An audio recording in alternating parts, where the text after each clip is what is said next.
জজ এক ছেলেকে যাবজ্জীবন কারাদণ্ডের সাজা শুনিয়ে দিল। আদালতে সবকিছু আইন অনুযায়ী হয়েছিল। সবার মনে হয়েছিল ফয়সালা একদম ঠিক আছে। কিন্তু পুলিশ যখন ওই ছেলেকে জেলে নিয়ে যাচ্ছিল, তখন সে চুপচাপ জজ ম্যাডামের নামে একটি চিঠি দিয়ে দিল। জজ নিজের কামরায় গিয়ে ওই চিঠিটি খুলল। সে যেমন যেমন পড়তে লাগল, তার হাত কাঁপতে লাগল।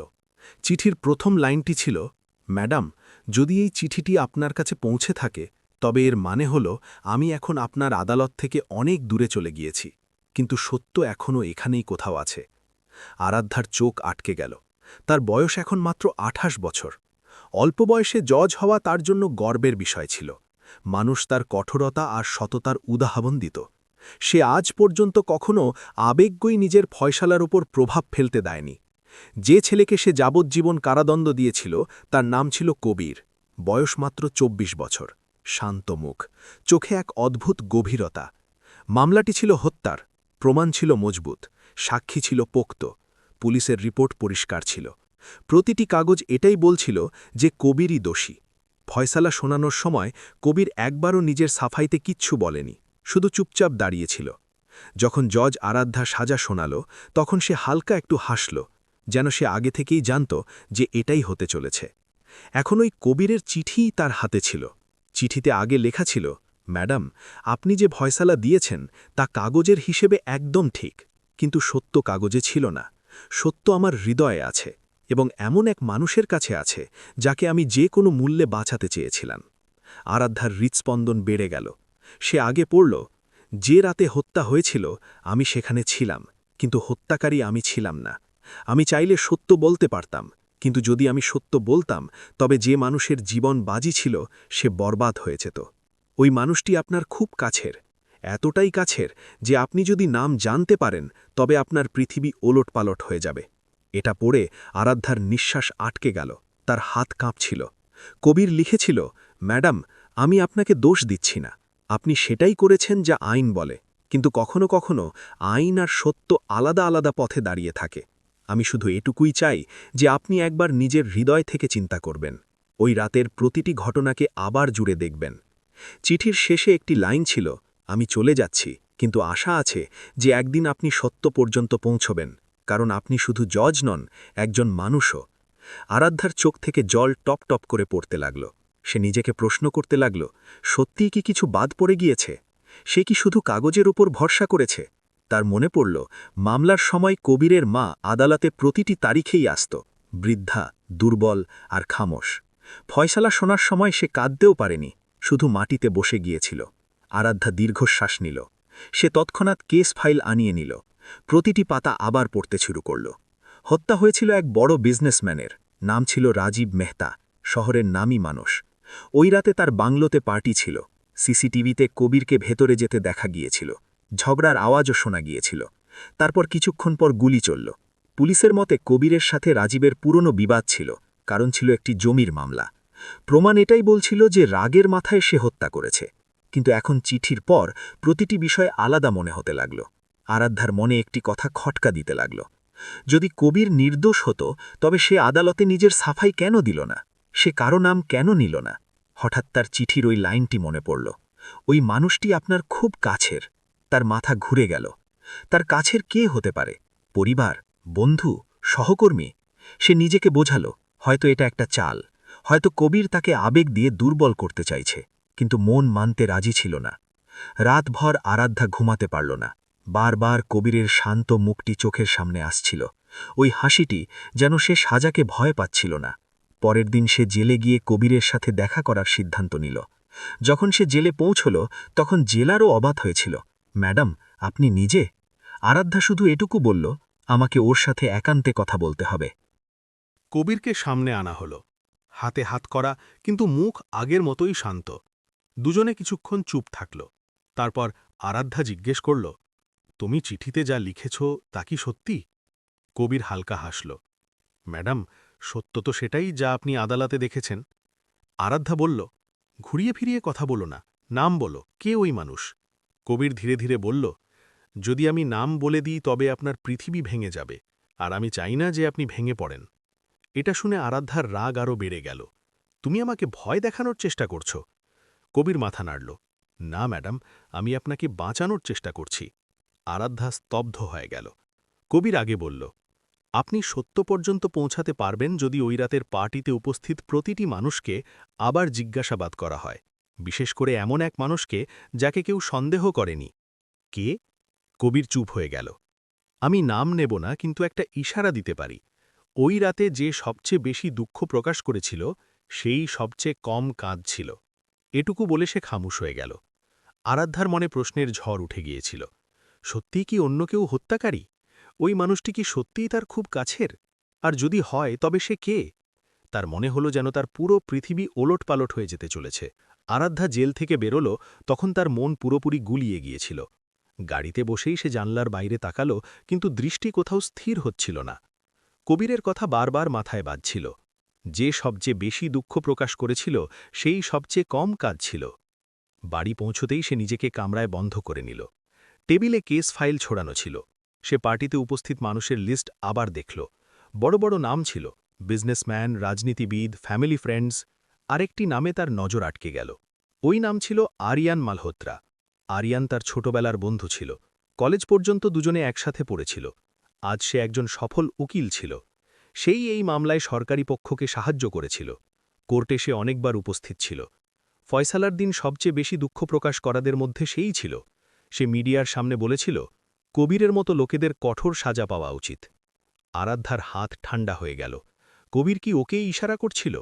সে নিজেকে বকল, না, এমনটা হতে পারে না, আরিয়ান এমন নয়। কিন্তু হৃদয়ে একটি হালকা শঙ্কা জেকে বসেছিল। পরের দিন সে চুপচাপ ওই রাতের সিসিটিভি ফুটেজ আবার আনিয়ে নিল। আগেও দেখেছিল, কিন্তু এইবার দেখার ভঙ্গি আলাদা ছিল। ভিডিওতে পার্টির পরিবেশ দেখা যাচ্ছিল। মানুষ হাসছিল, কথা বলছিল। তারপর ক্যামেরা অ্যাঙ্গেল বদলে গেল। কবির ভেতরে আসে, রাজীব মেহতার সাথে তার ঝগড়া হতে দেখা যায়। তারপর হঠাৎ ক্যামেরার একটা অংশ কিছু সেকেন্ডের জন্য ব্ল্যাঙ্ক হয়ে যায়। আগে এটাকে একটি প্রযুক্তিগত ত্রুটি বলে ধরে নেওয়া হয়েছিল, কিন্তু এইবার আরাধ্যা খুব মন দিয়ে দেখল। ব্ল্যাঙ্ক হওয়ার ঠিক আগে ফ্রেমের কোণে কোনো ছায়া দেখা গিয়েছিল। সে ভিডিওটি বারবার রিওয়াইন্ড করল। ছায়াটি কোনো লম্বা মানুষের ছিল। কবিরের উচ্চতা গড়পড়তা ছিল, কিন্তু ওই ছায়াটি তার চেয়ে লম্বা মনে হচ্ছিল। আরাধ্যার হৃদয় জোরে ধরফর করতে লাগল। সে তৎক্ষণাৎ টেকনিক্যাল টিমকে ডাকল আর ফুটেজটি ক্লিয়ার করতে বলল। সন্ধ্যের রিপোর্ট এলো। ক্যামেরার সাথে কারচুপি করা হয়েছিল। এখন বিষয়টি গম্ভীর হয়ে উঠেছিল। আরাধ্যা এই কথা কাউকে জানাল না। সে নিজে ঠিক করল যে পার্টিতে উপস্থিত লোকেদের সাথে ঘরোয়াভাবে দেখা করবে। সবার আগে সে রাজীব মেহতার স্ত্রীর সাথে দেখা করল। মহিলাটি কাঁদতে কাঁদতে সেই পুরনো কাহিনী বারবার বলল। কবির রাগের মাথায় গুলি চালিয়ে দিল। কিন্তু যখন আরাধ্যা জিজ্ঞেস করল, গুলি চলার পর আপনি সবার আগে কাকে দেখেছিলেন? মহিলাটি কিছুক্ষণ চুপ থাকল। তারপর বলল, হয়তো আরিয়ানকে। হ্যাঁ, সে সবার আগে দৌড়ে কামরায় এসেছিল। আরাধ্যার বুক যেন দমে গেল। সে পরবর্তী প্রশ্ন করল, সে কি গুলি চলার আগেও কামরার কাছে ছিল? মহিলাটি নজর সরিয়ে নিল, আমার ঠিক মনে নেই। আরাধ্যার এখন পরিষ্কার মনে হচ্ছিল কোথাও না কোথাও সত্য চেপে দেওয়া হয়েছে। রাতে সে আরিয়ানকে কল করল, কাল দেখা করতে পারো? আরিয়ান হাসতে হাসতে বলল, জাজ ম্যাডামের ডাক এলে কি না করা যায়। পরের দিন দুজনে একটি ক্যাফেতে দেখা করল। আরিয়ান আগের মতোই আত্মবিশ্বাসী দেখাচ্ছিল। তোমাকে চিন্তিত লাগছে, সে বলল। আরাধ্যা সরাসরি প্রশ্ন ছুড়ল, ওই রাতে গুলি চলার আগে তুমি কোথায় ছিলে? আরিয়ান কিছুক্ষণের জন্য চমকে গেল, তারপর হেসে ফেলল, আরে তুমি আবার ওই কেস নিয়ে ভাবছ? সব শেষ হয়ে গেছে। আরাধ্যা বলল, জবাব দাও। আরিয়ান বলল, আমি লনে ছিলাম, তারপর আওয়াজ শুনলাম আর ভেতরে দৌড়ালাম।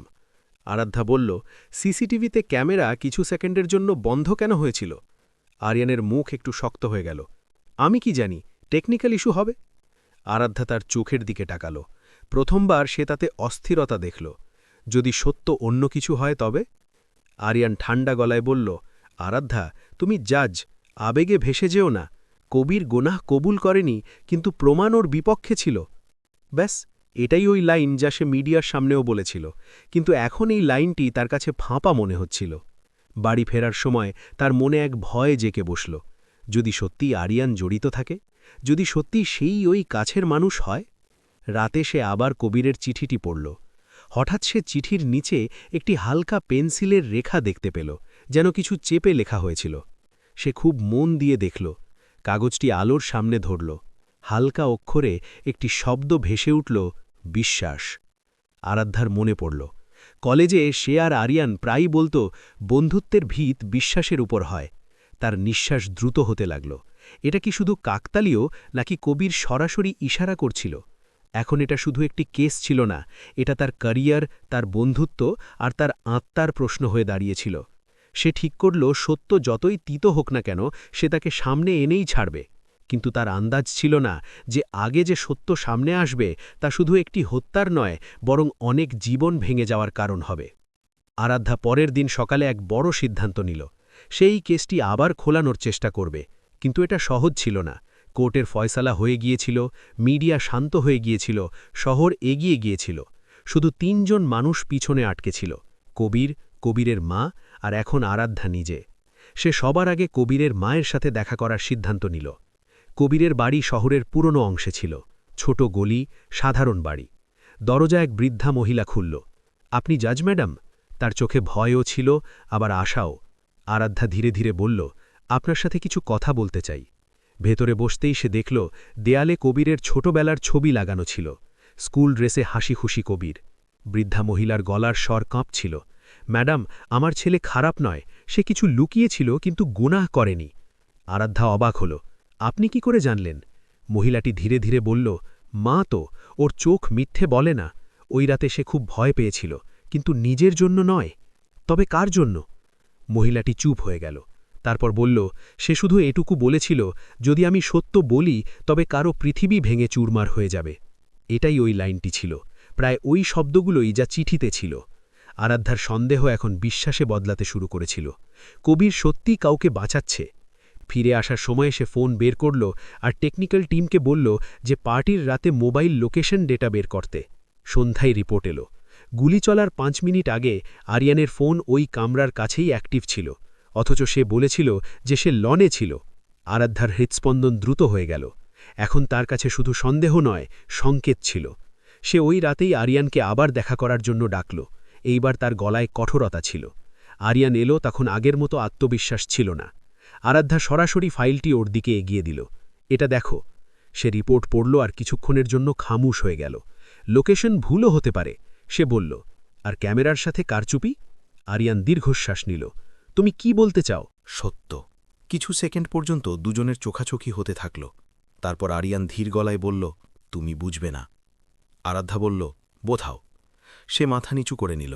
রাজীব মেহতা ওই রাতে আমাকে ব্ল্যাকমেল করেছিল। আরাধ্যার বুক ধক করে উঠল। কি বিষয়? আরিয়ান বলল, এক পুরনো কেসে আমি প্রমাণের সাথে কারচুপি করেছিলাম। যদি ওই কথা বাইরে আসত তবে আমার কেরিয়ার শেষ হয়ে যেত। ওই রাতে সে টাকা চাইছিল। তবে তুমি? আরিয়ানের চোখ ভরে এলো। তর্কাতর্কি বেড়ে গেল। সে আমাকে ধাক্কা দিল। টেবিলে রাখা পিস্তল পড়ে গেল। আমরা দুজনে ওটা ধরার চেষ্টা করছিলাম আর হঠাৎ গুলি চলে গেল। কামরায় নিস্তব্ধতা ছেয়ে গেল। আরাধ্যার মনে হলো যেন পায়ের চলা থেকে মাটি সরে গিয়েছে। আর কবির? আরিয়ানের গলা ভেঙে গেল। সে ওই সময় ভেতরে এলো। সে আমাকে দেখল আর বুঝে গেল কি হয়েছে। সে বলল, তোমার কেরিয়ার শেষ হয়ে যাবে। তারপর সে বলল, আমি সামলে নেব। আরাধ্যার চোখ থেকে জল গড়িয়ে পড়ল। সে নিজের উপর দায় নিয়ে নিল। আরিয়ান মাথা নাড়ল। আমি মানা করেছিলাম, কিন্তু সে মানেনি। সে বলল, তোমার এক ভুলের কারণে অনেক মানুষের জীবন বরবাদ হবে। আমার জীবন তো এমনিতেও কিছু বিশেষ নয়। আরাধ্যার মনে পড়ল আদালতে কবিরের ওই শান্ত হাসি। ওই হাসি এখন বোঝা যাচ্ছিল। ওটা হারের নয়, ত্যাগের হাসি ছিল। তুমি সত্য কেন বললে না? আরিয়ানের গলা কাঁপছিল। ভয় পেয়েছিলাম। কেরিয়ার, নাম, পরিবার সব শেষ হয়ে যেত। আর তারপর যখন ফয়সালা হয়ে গেল, হিম্মত আর হল না। আরাধ্যা রাগ আর দুঃখের মধ্যে বলল, তোমার ভয়ের কারণে এক নির্দোষ ছেলে জেলে আছে। আরিয়ান কেঁদে ফেলল। আমি আত্মসমর্পণ করে দেব। আরাধ্যা কিছুক্ষণ চুপ থাকল। তার সামনে দুটি পথ ছিল, একটি বন্ধুত্বের, অন্যটি ন্যায়ের। আর এইবার তাকে শুধু জজ নয়, একজন মানুষ হয়ে ফয়সালা নিতে ছিল। সে ধীর স্তরে বলল, কাল সকালে কোর্টে এসো আর সত্য বলো। এখন খেলা বদলে যাওয়ার সময় ছিল। কিন্তু আসল তুফান এখনও বাকি ছিল। কারণ সত্য সামনে এলে শুধু একটি কেস খুলবে না, অনেক পুরনো রহস্য ফাঁস হবে। সকালে আদালতে অস্বাভাবিক চাঞ্চল্য ছিল। কেউ ঠিকঠাক জানত না, কিন্তু খবর ছড়িয়ে গিয়েছিল যে এই কেসে বড় কিছু হতে চলেছে। আরাধ্যা নিজের চেয়ারে বসল, তখন তার মুখে সেই আগের কঠোরতা ছিল, কিন্তু ভেতরে অনেক কিছু ভেঙে চুরমার হয়ে গিয়েছিল। কিছুক্ষণ পর আরিয়ান আদালতে দাখিল হল। আজ তার আত্মবিশ্বাস গায়েব ছিল, কদম ভারী ছিল, চোখ নিচু হয়েছিল। আরাধ্যা আনুষ্ঠানিক স্তরে বলল, কোর্টের কাজ শুরু করা যাচ্ছে। তারপর সে একটি বাক্য বলল, যা পুরো কামরায় নিস্তব্ধতা ছড়িয়ে দিল। এই কেসে নতুন তথ্যের ভিত্তিতে পুনঃশুনানি করা হচ্ছে। মানুষ একে অপরের মুখ দেখতে লাগল। কবিরকেও জেল থেকে আনা হলো। সে আবার ওই জায়গায় দাঁড়িয়েছিল যেখানে কিছুদিন আগে তার যাবজ্জীবন সাজা হয়েছিল, কিন্তু এইবার তার চোখে এক আলাদা শান্তি ছিল। আরাধ্যা আরিয়ানের দিকে তাকাল। আপনি কিছু বলতে চান? কিছু সেকেন্ড খামোশ থাকার পর আরিয়ান কাঁপা কাঁপা গলায় বলল, হ্যাঁ, আমি সত্য বলতে চাই। পুরো কোর্টরুম স্তম্ভিত হয়ে গেল। সে সব কিছু বলে দিল, ব্ল্যাকমেইল, তর্কাতর্কি, ধস্কাধস্তি আর গুলি চলা। সে মেনে নিল যে গুলি অজান্তে চলেছিল, কিন্তু ভুল তার ছিল। সে এটাও বলল যে ক্যামেরার সাথে কারচুপি সেই করিয়েছিল। সব শুনেই আদালতে চাঞ্চল্য শুরু হল। কবিরের মা কাঁদতে কাঁদতে হাত জোড় করে দাঁড়িয়ে পড়ল। আরাধ্যার চোখ ভিজেছিল, কিন্তু তার গলা মজবুত ছিল। কবিরের বিরুদ্ধে দেওয়া আগের ফয়সালা তৎক্ষণাৎ বাতিল করা হচ্ছে। এটা শুনতেই কবির প্রথমবার দীর্ঘশ্বাস নিল। কবিরকে সসম্মানে মুক্তি দেওয়া হচ্ছে। আদালতে তালি বাজতে পারত না, কিন্তু ওই দিন অনেক হৃদয় ভিতরে ভিতরে ন্যায়ের আওয়াজ শুনতে পেয়েছিল। আরিয়ানকে হেফাজতে নেওয়া হলো। সে যাওয়ার সময় একবার ঘুরল আর আরাধ্যার দিকে তাকাল। ওই দৃষ্টিতে অনুশোচনা ছিল। আরাধ্যাও তার দিকে তাকাল, বন্ধুর রূপে নয়, একজন জজের রূপে। কিছুদিন পর কবির জেল থেকে বেরোল। আরাধ্যা তার সাথে দেখা করল। তুমি এমন কেন করলে? কবির হালকা হাসল। কখনো কখনো কাউকে বাঁচানোর জন্যে নিজেকে হারাতে হয়। আরাধ্যা বলল, কিন্তু তুমি নিজের জীবন বাজি লাগিয়েছিলে। কবির বলল, যদি সত্য সামনে এসে যায় তবে জীবন ফিরে আসে ম্যাডাম, আর আপনি সেটাই করেছেন। আরাধ্যার চোখ ভরে এলো। না কবির, সত্য সামনে তুমিই এনেছ। যদি ওই চিঠি না থাকত তবে হয়তো আমি শুধু কাগজেই আটকে থাকতাম। কবির ধীরে ধীরে বলল, আপনি হৃদয় দিয়ে পড়েছেন, তাই বুঝতে পেরেছেন। ওই দিনের পর আরাধ্যা বদলে গিয়েছিল। এখন সে শুধু প্রমাণ দেখত না, সে মানুষের চোখও পড়ত। সে নিজের প্রতিটি কেসে একটি কথা মনে রাখত, আইন জরুরি, কিন্তু মানবতা তার চেয়েও বেশি জরুরি। কবির নতুন শুরু করল। সে তার মায়ের সাথে ছোট ঘরে খুশি ছিল, আর আরাধ্যা যখনই আদালতে ফয়সালা শোনাত তখন তার ওই চিঠির কথা মনে পড়ে যেত। এক সাধারণ কাগজ যা একজন জজের দুনিয়া বদলে দিয়েছিল। গল্পের বার্তা পরিষ্কার ছিল, সত্য দেরিতে হলেও সামনে আসতে পারে।